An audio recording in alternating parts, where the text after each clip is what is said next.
Welcome my dear students.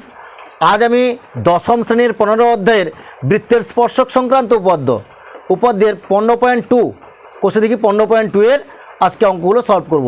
আজকে solve করব তোমাদের 1 দাগ থেকে 5 দাগ পর্যন্ত পার্ট 1 নাকি। আজকে বোর্ডে করাচ্ছি না, বোর্ডে করালে ভিডিওটা আমার খুব বড় হয়ে যাবে। হ্যাঁ, এই জন্যে আমি খাতা পেন নিয়ে শুরু করছি। চলো খাতা পেন নিয়ে শুরু করি। তাহলে 15.2 তোমাদের এটা শুরু করছি। যেহেতু ভিডিওটা অনেক বড় হয়ে যাবে তাই আমি খাতা পেনে লিখে করছি না, যেহেতু আমি এটা সলভ করে দিয়েছি সেটা তোমাদেরকে আমি বুঝিয়ে দিচ্ছি। খাতা পেনে আমি আগে থেকে এগুলো সলভ করেছি, সলভ করে তোমাদেরকে এটা আমি বুঝিয়ে দিচ্ছি। এরকম করলে কী হবে, আমার ভিডিও খুবই ছোট হবে। হ্যাঁ, তাই আমি তোমাদের এরকম করে দেখাচ্ছি। দেখো একে দেখে কী লেখা আছে বলে দেখি। 16 সেন্টিমিটার দৈর্ঘ্যের ব্যাস বিশিষ্ট একটি বৃত্তের কেন্দ্র থেকে 17 সেমি দূরত্বে অবস্থিত বহিস্থ একটি বিন্দু থেকে অঙ্কিত বৃত্তের স্পর্শকের দৈর্ঘ্য হিসাব করে লিখি। এটা একটা ছবি আঁকতে হবে। কি বলেছি বলে দেখি, 16 সেমি দৈর্ঘ্যের ব্যাস বিশিষ্ট একটি বৃত্ত। এই যে এখানে বৃত্ত অঙ্কন করেছি, এই বৃত্তটা ব্যাসটা কত বলো তো? বৃত্তের ব্যাস হচ্ছে মানে টোটালটা, মানে এখান থেকে এই পর্যন্ত মানে টোটাল ব্যাসটা হচ্ছে 16 সেন্টিমিটার। বুঝতে পারলো তো? 16 সেন্টিমিটার। আর একটি বৃত্তের কেন্দ্র থেকে 17 সেমি দূরত্বে বহিস্থ বিন্দু, এটা এক্স ধরেছি, এখান থেকে এটা হচ্ছে 17 সেন্টিমিটার। মানে ও থেকে এক্স পর্যন্ত এই দূরত্বটা হচ্ছে কত? 17 সেন্টিমিটার নাকি। অঙ্কিত বৃত্তের স্পর্শকের দৈর্ঘ্য নির্ণয় করতে বলেছে, মানে এ আর এক্সের দৈর্ঘ্যটা কত নির্ণয় করতে বলেছে। তাহলে তোমরা তাহলে দেখো বৃত্তটির ব্যাস কত? 16 সেন্টিমিটার বলেছে। তাহলে ব্যাসার্ধ বার করতে হলে কী করতে হবে বলে দেখি। ও এ হচ্ছে ব্যাসার্ধ, তাহলে 16/2 সেন্টিমিটার সমান 8 সেন্টিমিটার ব্যাসার্ধ হয়ে গেল। এবার কেন্দ্র থেকে বহিস্থ এক্স বিন্দু, এই যে এক্স বিন্দুটা আছে, দেখো কেন্দ্র থেকে বহিস্থ এক্স বিন্দুর দূরত্ব ও এক্স নাকি সমান কত? 17 সেমি।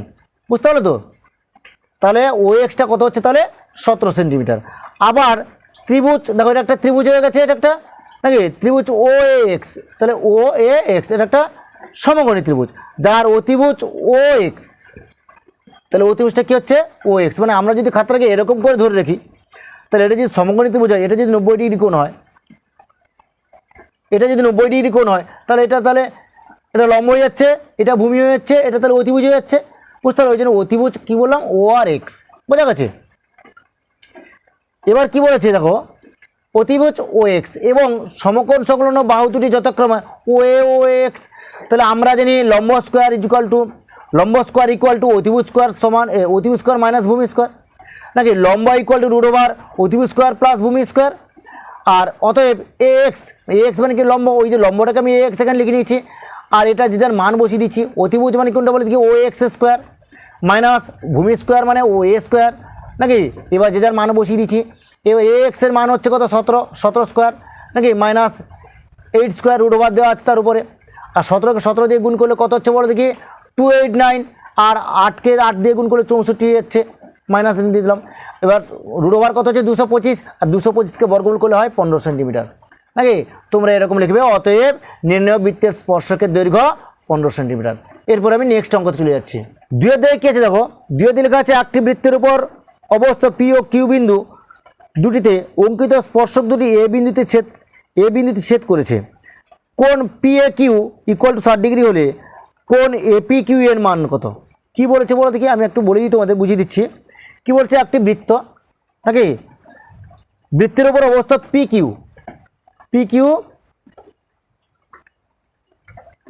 দুটি বিন্দুতে অঙ্কিত স্পর্শক এ বিন্দুতে ছেদ করেছে। মানে এখান থেকে পি বিন্দু থেকে যে স্পর্শক এখানে আঁকা হয়েছে, আর কিউ বিন্দু থেকে যে স্পর্শক আঁকা হয়েছে, দুটো স্পর্শক এ বিন্দুতে ছেদ করেছে নাকি। কোণ পি এ কিউ 60 ডিগ্রি, মানে এই কোণটা হচ্ছে কত? 60 ডিগ্রি। এই 60 ডিগ্রি হলে কোণ এপি কিউ, তাহলে এপি কিউ এটার মানটা নির্ণয় করতে বলেছে। মানে এটা হচ্ছে তোমার কত? 60 ডিগ্রি বলেছে নাকি। হলে এই কোণটার মান কত? বোঝা গেছে? এর প্রশ্ন দিয়েছে তোমরা দেখবে। অতএব যেহেতু বৃত্তটি পি ও কিউ বিন্দুতে এ বি ও এসি দুটি স্পর্শক, এ বি এসি না এপি,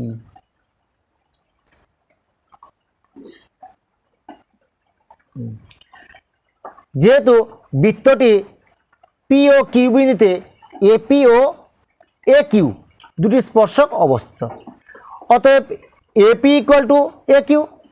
ত্রিভুজ এপি কিউ একটি সমদ্বিবাহু ত্রিভুজ, অতএব কোণ এপি কিউ ইকুয়াল টু কোণ এ কিউ পি, আবার কোণ A P Q equal to 60 degree, অতএব কোণ A P Q equal to 60 degree 180 degree minus 60 degree by 2, আর সরল করলে কত হচ্ছে তাহলে 120 degree by 2 equal to 60 degree, cut করলে মানে 120কে 2 দিয়ে ভাগ করলে কত 60 হচ্ছে নাকি, অঙ্কটা কমপ্লিট হয়ে গেল। এরপরে আমি নেক্সট অঙ্কে চলে যাচ্ছি। 3 দেখেছে বলে দেখি, 3 দেখা আছে ও কেন্দ্রবৃত্তের বহিস্থ এ বিন্দু থেকে অঙ্কিত দুটি স্পর্শক এপি ও A Q বৃত্তকে P O Q বিন্দুতে স্পর্শ করে। পি আর একটি ব্যাস হলে প্রমাণ করি ও এ সমান্তরাল আর কিউ। তো কী বলেছে দেখো, ও কেন্দ্রবৃত্ত একটা ও মানে একটা বৃত্ত অঙ্কন করা, যার কেন্দ্রটা হচ্ছে ও, বহিস্থ বিন্দু এ নাকি থেকে অঙ্কিত দুটি স্পর্শক দেখো এপি আর এ কিউ অঙ্কিত স্পর্শক, পি ও কিউ বিন্দু নাকি স্পর্শ করে চলে গেছে এটা স্পর্শকটা। পি আর একটি ব্যাস, তাহলে কী বলছে দেখো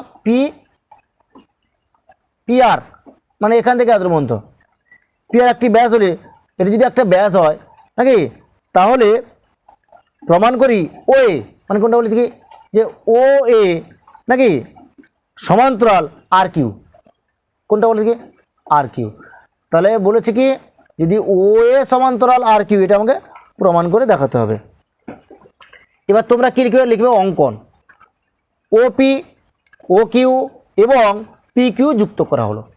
মনে করি পি কিউ ও এ কে আর বিন্দুতে ছেদ করে।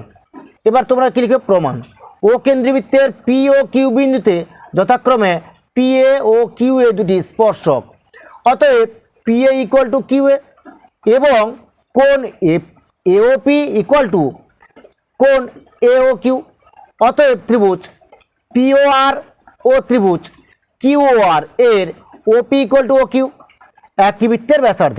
মানে এই পাশে লেখা ধরলো না বলে আমি এখানে নিচে লিখে দিচ্ছি, তোমরা এখানে পাশে লিখে নেবে, বুঝলো তো। এবার কোণ P O R equal to কোণ কিউ ও আর এবং ও আর সাধারণ বাহু, অতএব ত্রিভুজ P O R equal to ত্রিভুজ কিউ ও আর, অতএব P R equal to Q R এবং কোণ P R O equal to কোণ কিউ আর ও, অতএব ও আর রেখাংশটি পি কিউ সরলরেখার উপর দণ্ডায়মান এবং কোণ P R O equal to Q R O, কোণ কিউ আর ও, অতএব কিউ আর লম্ব পি কিউ, অর্থাৎ ও এ লম্ব পি কিউ। আবার P R equal to Q R, অতএব কিউ এ পি কিউকে লম্বভাবে সমদ্বিখণ্ডিত করে। এরপরে আমি নেক্সট অঙ্কতে চলে যাচ্ছি। দেখো 4 কী লেখা আছে, প্রমাণ করে যে একটি বৃত্তের পরিলিখিত কোনো চতুর্ভুজের যে কোনো দুটি বিপরীত বাহুর দ্বারা উৎপন্ন কেন্দ্রস্থ সম্মুখ কোণ দুটি পরস্পর সম্পূরক। এটা 4 দেখে আমি ছবিটা এঁকে দিয়েছি তোমাদের আমি নাকি, তোমরা এইভাবে ছবিটা এঁকে নেবে নাকি। এরপরে আমি প্রমাণ করে দিচ্ছি, সেটা তোমরা দেখে নাও। দেখো লেখা আছে কি 4 দেখে আমি করে দিয়েছি এরকম যে মনে করি ও কেন্দ্রীয় বৃত্তের এবিসিডি একটি পরিলিখিত চতুর্ভুজ। আবার মনে করি বৃত্তটি এ বি সি ডি ও ডি এ বাহুগুলিকে যথাক্রমে পি কিউ আর ও এস বিন্দুতে ছেদ করেছে। অতএব A O B O C O D O P O Q O R O S O যুক্ত করা হলো। প্রমাণ করতে হবে যে কোণ এ ও বি প্লাস কোণ C O D equal to 180 degree, অথবা কোণ এ ও ডি প্লাস কোণ B O C equal to 180 degree. প্রমাণ এবার শুরু করলাম, প্রমাণটা শুরু করছি। ত্রিভুজ অতএব ও কেন্দ্রীয় বৃত্তের পিওএস বিন্দুতে যথাক্রমে এপি ও এএস দুটি স্পর্শক, অতএব কোণ A O P equal to কোণ এ ও এস অনুরূপে প্রমাণ করা যায় বিপি ও পি কিউ স্পর্শকের ক্ষেত্রে কোণ বিওপি ইকুয়াল টু কোণ বিও কিউ, অতএব কোণ এওবি ইকুয়াল টু কোণ এওপি প্লাস কোণ বিওপি ইকুয়াল টু কোণ এওএস প্লাস কোণ বিও কিউ আবার এস ও আর বিন্দুতে যথাক্রমে ডিএস ও ডিআর দুটি স্পর্শক, কোণ ডিওএস ইকুয়াল টু কোণ ডিওআর অনুরূপে প্রমাণ করা যায় আর ও কিউ আর ও কিউ ও স্পর্শকের ক্ষেত্রে কোণ সিওআর ইকুয়াল টু কোণ সিও কিউ। অতএব কোণ সিওডি ইকুয়াল টু কোণ সিওআর প্লাস কোণ ডিওআর ইকুয়াল টু কোণ সিও কিউ প্লাস কোণ ডিওএস। অতএব কোণ এওবি প্লাস কোণ সিওডি ইকুয়াল টু কোণ এওএস প্লাস কোণ ডিও কিউ প্লাস কোণ সিও কিউ প্লাস কোণ ডিওএস নাকি ইকুয়াল টু প্রথম বন্ধনী শুরু কোণ এওএস প্লাস কোণ ডিওএস প্লাস মানে বন্ধনী শেষ করে দিলে প্লাস বন্ধনী শুরু করলে আবার কোণ বিও কিউ প্লাস কোণ সিও কিউ বন্ধনী শেষ ইকুয়াল টু কোণ এওডি প্লাস কোণ বিওসি আবার কোণ এওবি প্লাস কোণ বিওসি প্লাস কোণ সিওডি প্লাস কোণ ডিওএ ইকুয়াল টু 360 ডিগ্রি বা এওবি প্লাস কোণ এখানে কোণ চিহ্নটা ছেড়ে গেছি হ্যাঁ কোণ এওবি প্লাস কোণ সিওডি প্লাস কোণ ডিওএ প্লাস কোণ বিওসি ইকুয়াল টু 360 ডিগ্রি বোঝা গেছে বা কোণ এওবি প্লাস কোণ সিওডি প্লাস কোণ এওবি প্লাস কোণ সিওডি ইকুয়াল টু 360 ডিগ্রি নাকি বা 2 কোণ এওবি প্লাস কোণ সিওডি ইকুয়াল টু 360 ডিগ্রি। এটা বন্ধনী শুরু করেছি শেষ এখানে হবে নাকি অতএব কোণ এওবি প্লাস কোণ সিওডি ইকুয়াল টু 180 ডিগ্রি। দেখো দুটো মিলে যদি 360 ডিগ্রি হয় তাহলে এক জোড়া তাহলে কি 180 ডিগ্রি হবে অথবা 2 কোণ এওডি প্লাস কোণ বিওসি ইকুয়াল টু 360 ডিগ্রি অতএব কোণ এওডি প্লাস কোণ বিওসি ইকুয়াল টু 180 ডিগ্রি। তাহলে এটা আমরা প্রমাণ করলাম নাকি প্রমাণিত লিখে দেওয়া হলো। এরপরে আমি নেক্সট অঙ্কতে চলে যাচ্ছি।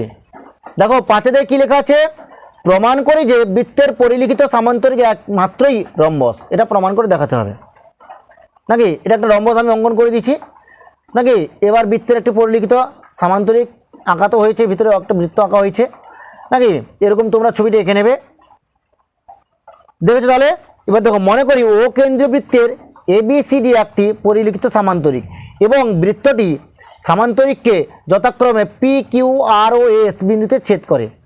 অঙ্কন ও এ ওপি ওবি ও কিউ ও আর ও এস যুক্ত করা হলো। প্রমাণ করতে হবে যে এবিসিডি একটি রম্বস। প্রমাণ ও কেন্দ্রীয় বৃত্তের পি ও এস বিন্দুতে যথাক্রমে এপি ও এস দুটি স্পর্শক। অতএব এপি ইকুয়াল টু এস এবং কোণ এওপি ইকুয়াল টু কোণ এওএস। অনুরূপে বিপি ও বিকিউ স্পর্শকের ক্ষেত্রে বিপি ইকুয়াল টু বিকিউ এবং কোণ বিওপি ইকুয়াল টু কোণ বিওকিউ এবং এসডি ও আরডি স্পর্শকের ক্ষেত্রে এসডি ইকুয়াল টু ডিআর এবং কোণ ওডিএস ইকুয়াল টু কোণ ওডিআর। এখন ত্রিভুজ বিওপি ও ত্রিভুজ বিওকিউ এর কোণ ওবিপি ইকুয়াল টু কোণ ওকিউবি প্রত্যেকেই সমকোণ নাকি অতএব কোণ বিওপি ইকুয়াল টু কোণ বিওকিউ এর এবং বিপি ইকুয়াল টু বিকিউ। অতএব ত্রিভুজ বিওপি সর্বসম ত্রিভুজ ও কিউবি নাকি অতএব কোণ পিবিও ইকুয়াল টু কোণ কিউবিও। অনুরূপভাবে ত্রিভুজ ডিওএস ও ত্রিভুজ ডিওআর এর ক্ষেত্রে প্রমাণ করা যায় যে কোণ এসডিও ইকুয়াল টু কোণ আরডিও। আবার এবিসিডি সামান্তরিকের কোণ এবিসি ও কোণ এডিসি দুটি বিপরীত কোণ।